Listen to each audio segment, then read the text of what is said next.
हमें पता है कि ये नामुमकिन है, पर एक आस लगी रहती है कि तुम याद करोगे।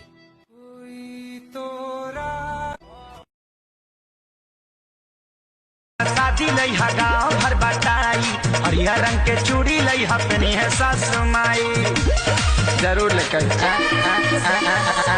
पर शादी लई हा गाँव भर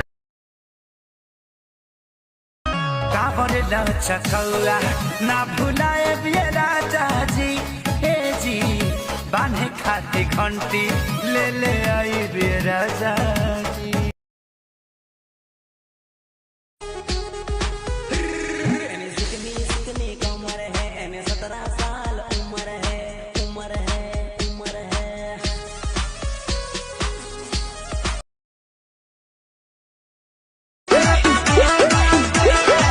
कातिल जवानी फरहबी अदाबा यही पाया बाबू दुनिया पे।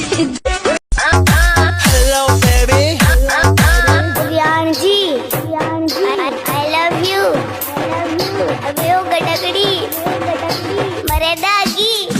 ए हो वो खाली देखने में भोला है, मैं समझती थी लोला है, माल दूध को रख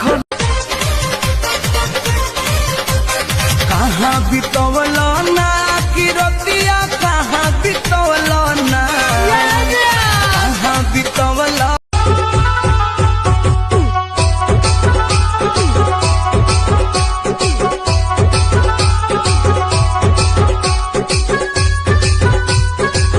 अरे फूल सुंघला से काम चली सरनी के संग हाथ पार कइले, कैसे कैसे ओइनी बाबू खारा धइले सिंखा लिखा तेरा जब बेकरार हम बानी, तोहरा मन करेला कि ना हो।